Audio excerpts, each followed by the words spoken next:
It happened at exactly 9:03 a.m. on a Tuesday. I remember the time because I'd just poured my second cup of coffee and was reviewing last week's client reports. The kind of quiet routine morning where nothing dramatic is supposed to happen, until Monica's assistant showed up at my desk. "Ms. Graves would like to see you in her office." She didn't smile, didn't blink. I thought maybe it was about the upcoming quarterly meeting. I'd just secured a contract renewal from Northcrest Strategies, our largest client. Maybe Monica finally wanted to acknowledge that. Maybe. But the moment I stepped into her office, that massive, overcompensating mahogany desk between us like a cold, polished barrier, I knew something was off. Monica didn't greet me, didn't offer a seat. She didn't even pretend. She just said I consider this disloyal. That's all. No context, no warm-up. Just those 4 words, crisp, rehearsed final. My hands tightened around my purse strap. I felt my heartbeat shift into my throat. "I'm sorry," I said, trying to keep my voice level. She didn't respond right away, just tapped her manicured nail against a piece of paper on her desk. A printed email. "You interviewed with Northcrest Solutions last Thursday," she said. "You told us you had a dental appointment." My stomach dropped. I felt the blood rush to my ears. Not panic, not yet. Just that horrible slow-motion understanding that this, whatever this was already decided. I opened my mouth to explain, but she cut me off with a single blink. "I've confirmed it with their assistant. Don't bother denying it." She slid my company badge across the desk like it was a parking ticket. "I've already revoked your access and disabled your email." Her voice was so even, it didn't sound angry, just bored. Like she'd fired 100 people and I was just another name in a system. But I wasn't. I was Sierra Blake. I'd spent 6 years of my life building Harborview Communications' client base. I'd brought in millions in revenue, saved accounts on the verge of collapse. Hell, I'd even trained Monica's niece last summer when she was exploring career options. But none of that mattered now. "Security will meet you at your desk," she said. "You can collect your personal items and leave the building." I stared at her for a second longer, waiting for something, I don't know, human. But there was nothing in her expression. Just a flicker of disappointment, like she'd expected me to cry. I didn't. I stood up, smoothed my blazer, and extended my hand. "I wish you and Harborview continued success," I said. My voice came out calm, steady. Monica blinked, then gave me the briefest handshake of her life. I walked out without looking back. People stared as I passed their desks. Some pretended to be on calls, some whispered. I just kept walking. The security guy, Mark, I think his name was, stood by my desk like he didn't want to be there. He kept his eyes down as I packed my desk plants, my planner, and a framed photo of my sister's kids into a cardboard box. It's strange how 6 years of work can be reduced to one box. No fanfare, no thank you. Just one final silent walk out of the glass doors. The April sun was bright and warm when I stepped outside. It should have felt good. It didn't. Not yet. I placed the box in the trunk of my car, sat behind the wheel, and stared at the building I'd given so much to.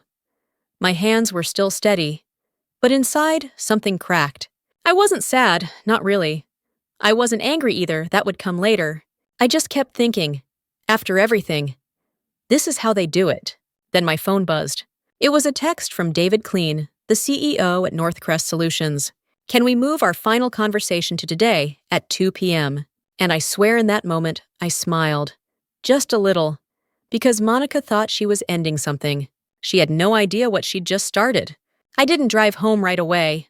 I parked in the lot across from a cafe I used to love when I first moved to Spokane, back when things felt full of promise. I just sat there with the windows cracked, staring at that box in my trunk. It's funny. You think if something big like this ever happens, you'll be angry. You'll cry. You'll call someone and scream. But mostly, I just sat there. Silent. Like my brain needed time to catch up with what my body already knew. I was unemployed. No warning, no severance, just gone. And it wasn't like I didn't see it coming, not the firing, but the truth behind it. The truth that I'd been slowly shrinking at Harborview for years. I joined the company straight out of grad school. Wide-eyed. Grateful. They hired me as a junior account coordinator. I made coffee runs, built decks, scheduled client calls, took notes, always notes. But I didn't complain. I stayed late. Took on the crap projects nobody wanted. The ones where the client was always difficult code for burned by your last 3 reps. I handled them. I got results. By my second year, I was managing mid-level accounts. By year 4, they handed me Northcrest, our biggest. I didn't even flinch. That account was on the verge of walking when I stepped in. Their previous rep, Monica's protege, had dropped the ball and then ghosted. I picked up the pieces. I sat in their office for 4 hours on a Sunday, fixing a campaign they hated. David Clean, their CEO, said something I'll never forget. "You're the only one here who seems to actually listen." That's when the game changed. Northcrest renewed. Then they doubled their budget. And suddenly, Monica was calling me a rising star. The first time I asked for a raise, I just secured that renewal. I walked in with numbers, spreadsheets, growth rates, even client testimonials. I'd practiced the pitch a dozen times.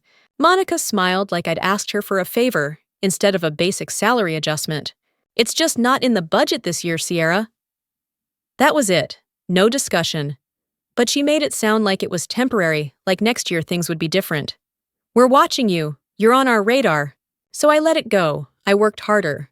The second time I asked was after I brought in 3 new clients and won a regional marketing award. Same smile, same excuse. "We're investing in talent, it's just a tight year." I was the talent. I went home that night and poured a glass of wine so big I didn't need a second. Still I stayed. Because of the team. Because of my clients. Because I kept thinking if I just proved myself a little more, they'd finally see me. But the third time, that was the one that broke something. Northcrest had just signed a 3-year extension worth 40% more than before. I'd negotiated it myself. David even told Monica directly this deal happened because of Sierra. She nodded, smiled at him, then turned to me afterward and said, "Let's talk about your raise after Q2. We're focused on infrastructure right now." Infrastructure. She had just leased an entire new floor in the building and upgraded her SUV. I sat across from her in that office, staring at the fake art on the wall, and felt something crack. Not dramatically, quietly, like the sound a floorboard makes before it snaps. That night, I opened my old laptop and updated my resume. It felt weird, like I was cheating, like I was the one being ungrateful. But I couldn't shake the voice in my head. They're never going to give you what you deserve. So I started quietly reaching out. Coffee chats, low-key emails, a few exploratory interviews, just to see what was out there, just to remember what it felt like to be wanted. Northcrest had been growing fast. They were restructuring their internal strategy and considering bringing marketing oversight in-house. David reached out unofficially to ask if I'd ever be open to discussing a role. I said yes. We met after hours at a wine bar downtown. I was careful. I didn't commit to anything. But he asked smart questions. And he listened. So when I took that dental day to attend a second meeting with their executive team, it didn't feel like betrayal. It felt like a lifeline. Apparently Monica didn't see it that way. After I got fired, word spread fast. I didn't post anything, but by noon I had 6 texts from coworkers. One from Thomas in IT. "What the hell happened? They said you were walked out." One from Natalie in sales. "Please tell me this is a joke. You're the reason we have Northcrest." The worst one was from Olivia, my best friend and former cubicle neighbor. I'm gonna scream. Monica's saying it was breach of loyalty. Everyone's pissed. I didn't reply right away. I didn't know how to. I was still processing the fact that I'd gone from managing 30% of our revenue to sitting in my car with a cardboard box and no job. The only good news was the message from David. He hadn't heard about the firing yet. He just wanted to talk. At home, I placed the box on my kitchen counter like it was radioactive. My cat sniffed it, confused. I sat on a stool and stared at it, trying to make sense of it all. I wasn't crying, I wasn't angry, I just felt hollow. I think part of me still couldn't believe it had actually happened, that Monica had pulled the trigger that fast. No meeting, no warning, just done. I poured a coffee, then dumped it out. Poured a glass of wine instead. Then I opened my laptop and pulled up Northcrest's email thread. David had offered 2 p.m. I clicked confirm. Around 1:30, Olivia called. "Are you okay?" "I don't know," I said. "I feel like I just got dumped and promoted on the same day." Everyone's furious. "Monica's making it sound like you betrayed the company. She's covering her ass." "Yeah, but the way you left calm, no drama, it's making people talk." I smiled at that. She expected tears. Well, screw her, Olivia said. Seriously, this might be the best thing that ever happened to you. I didn't believe her then. Not fully, but I needed to. So I changed into the same suit I wore for our biggest pitch last year. Put on lipstick, stared at myself in the mirror. You're not broken, I whispered. You're just free. And then I left for Northcrest, not as an employee, hoping to keep a client happy, but as a woman who was finally ready to be treated like she mattered. Northcrest's headquarters sits at the top of a glass building downtown, the kind with high ceilings, open spaces, and plants that are somehow always alive. When I walked into the lobby that afternoon, I felt like a ghost of my old self, equal parts adrenaline and exhaustion. I'd barely slept. My brain was still spiraling with Monica's words, disloyal, security, terminated. They'd clung to me like static. But as I stepped out of the elevator onto the 30th floor, I felt something shift. David Clean was waiting for me in the reception area, not his assistant, not an HR person, him. He stood up, smiled, and extended his hand. Sierra, thank you for coming on such short notice. His voice was calm, sincere. It disarmed me a little. I appreciate the flexibility, I replied. It's been an unexpected day. He nodded like he already knew. Let's talk in my office. We passed by familiar faces, people I'd emailed presented, to build campaigns with over the last few years. They smiled at me. Some looked surprised. No one asked questions. David's office wasn't flashy, not like Monica's. No oversized desk or art that screamed power. Just clean lines, warm light, and space designed for real conversations. Once we were seated with coffee, he didn't ease into it. I received a call from Monica this morning, he said. She told me you would no longer be handling the Northcrest account, and that she would personally oversee the relationship until a replacement was assigned. I kept my expression neutral, but inside I was burning. Of course she'd do that. She didn't just want me gone, she wanted control.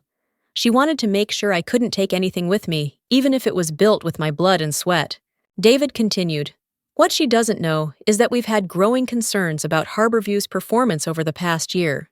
That caught me off guard. Really? He nodded. Delayed timelines. Disjointed communication, unless we were dealing with you. To be blunt, we felt taken for granted. I didn't say anything. I didn't need to. I'd felt it too. 3 months ago, David said our board began looking at alternative marketing partners. I asked them to wait. Because of you. There it was.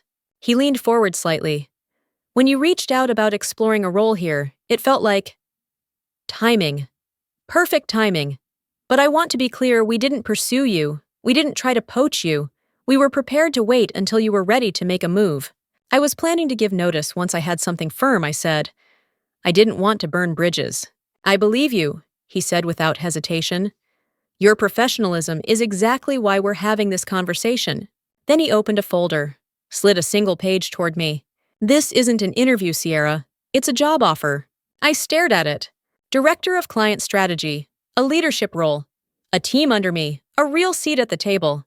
And the salary, it was almost double what I'd made at Harborview. Not inflated, not a favor. Market rate for someone with my experience, my results, the value I'd proven over and over again.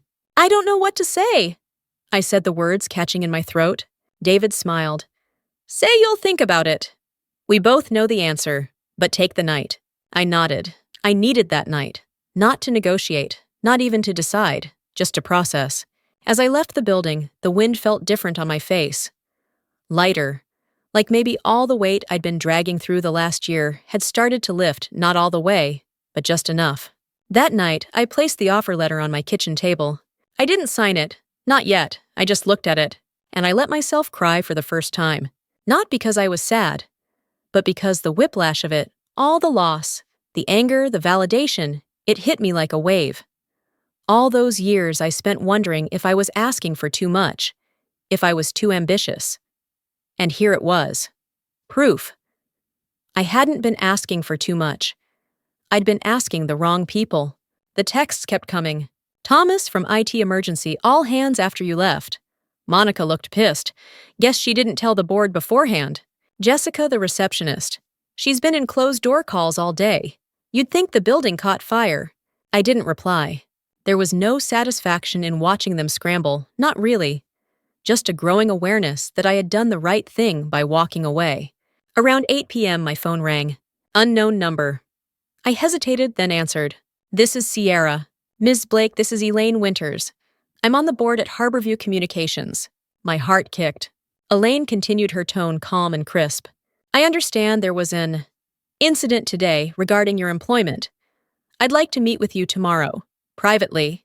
That pause privately said more than any apology ever could. May I ask why? Victoria Graves may have acted unilaterally, and we'd like to speak with you before formalizing any reports or decisions. Ah! There it was. She didn't say it, but the truth was clear. Monica fired me without board approval. And now the company was staring down the barrel of losing Northcrest 30% of their annual revenue, and their golden girl was gone. I appreciate the call, I said, but I've already accepted another offer. May I ask where? I don't think that would be appropriate to share.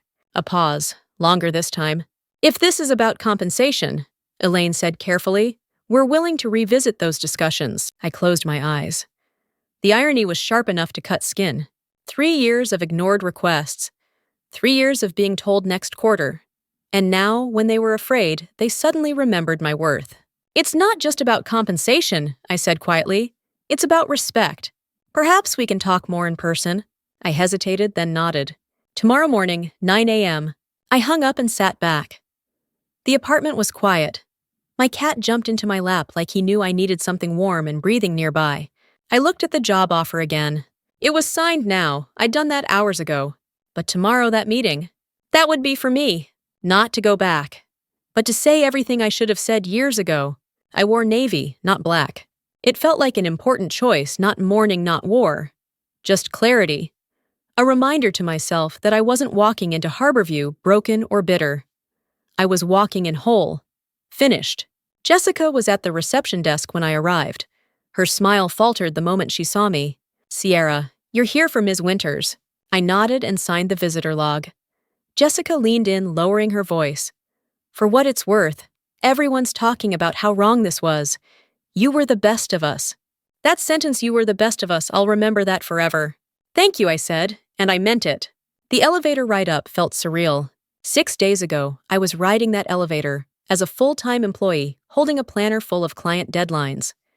Now I was a visitor, a ghost moving through familiar spaces like they didn't belong to me anymore. Elaine Winters was already waiting in the conference room when I arrived. Tall, poised, early 60s. She wore confidence like it was tailored. Ms. Blake, she said, rising to shake my hand. Thank you for coming. Of course. We sat. There was a slim folder in front of her. My name on the tab. I've reviewed your personnel file, she said, matter of fact. 6 years of consistently excellent performance reviews. Growth every year. And 3 formal raise requests. All denied. She didn't look up right away. When I asked for documentation justifying your termination, there was none. No policy breach. No internal warnings. Just one word: disloyalty. Her eyes met mine. That's not a firing offense at this company. I didn't say anything. I didn't have to. We'd like to offer reinstatement, she said, with a salary adjustment and the title of Senior Account Director, plus a 10% increase over your last compensation request. It was a good offer, a real one, but it came 3 years and 1 public humiliation too late. I appreciate the offer, I said calmly, but I've already accepted another role. I start Monday. She paused, studied me. Northcrest. I smiled but didn't answer. Elaine nodded anyway. Monica is concerned. Losing you may jeopardize that account. I tilted my head slightly. That's not my concern anymore. She seemed to respect that. One last question, if I may, she said. What could we have done differently to keep you? I thought about it, really thought. Recognize my value before I had to look elsewhere to find it. I said, loyalty works both ways. I gave this company everything, and in return, I was consistently told I wasn't worth more. That kind of imbalance doesn't last forever. Elaine sat back quiet. A fair assessment, she said, then stood extending her hand. Whatever's next for you, Ms. Blake, I hope it's everything you deserve. That was the last time I stepped into Harborview Communications. Not with bitterness, not for revenge. Just to close the door myself. Monday morning came with a nervous flutter I hadn't felt in years. My first day at Northcrest. When I walked into the building, the front desk already had my badge waiting. A welcome basket sat on my new desk, with a handwritten note from David. "We're lucky to have you." I stared at it for a moment longer than I meant to. I'd never gotten a note like that at Harborview, not once. At 9:00 a.m., David stopped by in person and walked me to the conference room. "This is your team," he said as 5 people looked up from around the table. He introduced each of them, different backgrounds, different skill sets, and all of them now reporting to me. "Team," he said, "this is Sierra Blake, our new Director of Client Strategy. You might already know her from her work with us in the past. Now she's on our side. Let's make the most of that." For the first time in my career, I felt like I had actual authority, not just responsibility, without recognition. We spent the morning reviewing active agency partnerships, upcoming campaigns, and long-term restructuring plans. My input wasn't just requested, it was needed. Later, David pulled me aside. "There's something else we need your insight on," he said. "It's time-sensitive." I followed him to a different conference room. Inside sat several senior execs, marketing, finance, legal. The CFO spoke first. "We're evaluating our relationship with Harborview. Their contract is up next month. We've already received proposals from other agencies," said the head of marketing. "But before we make a final call, we wanted your perspective." I sat back processing. They weren't just transitioning me into a new role. They were asking me directly whether to keep or cut my old employer. I could have torched them right then. I could have laid out the disorganization, the lack of leadership, the bad culture. They would have listened. They trusted me. But I didn't. Instead, I said this: evaluate Harborview like you would any other agency. Their work has strengths, but consistency and leadership will be key going forward. If you're not getting that from them, I wouldn't renew. No slander, no bitterness, just the truth. David nodded. That's all we needed. 3 days later, I got the email. David forwarded it to me before it was sent. Subject: termination of services. After careful review, Northcrest Solutions has decided to transition its marketing partnership to Meridian Creative effective immediately. This decision reflects evolving brand needs and strategic direction.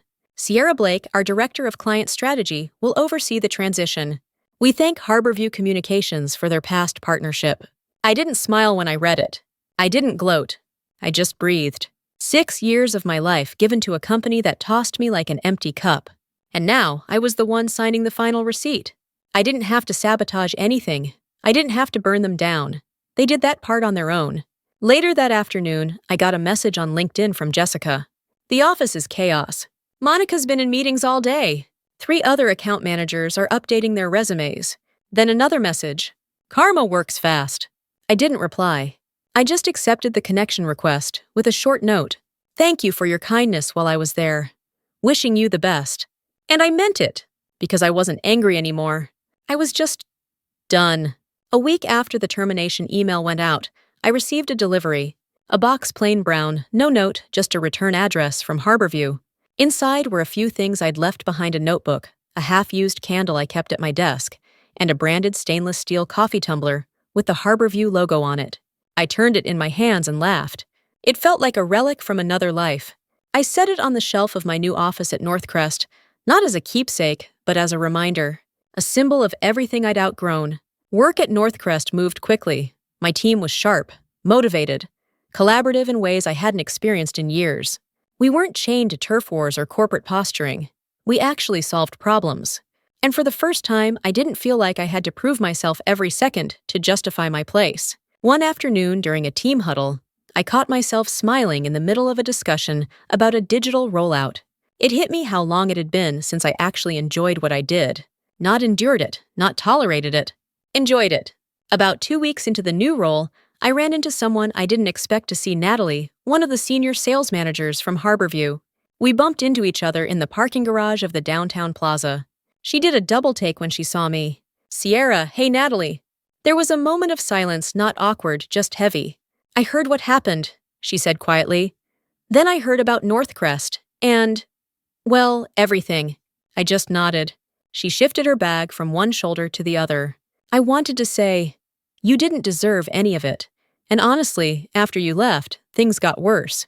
"How's Monica?" I asked, keeping my tone neutral. "She's unraveling," Natalie said. "The board's been breathing down her neck since the Northcrest fallout. There's talk she might be moved to a non-client-facing role. Or out completely. I didn't say anything. Natalie glanced at me. You're doing okay, though. I'm doing better than I've done in years, I said. And it was the truth. We said goodbye, and I watched her walk toward her car, still in that old Harborview blazer's shoulders, a little too tense. I felt no anger toward her, no judgment. Just gratitude that I wasn't the one still stuck in that cycle.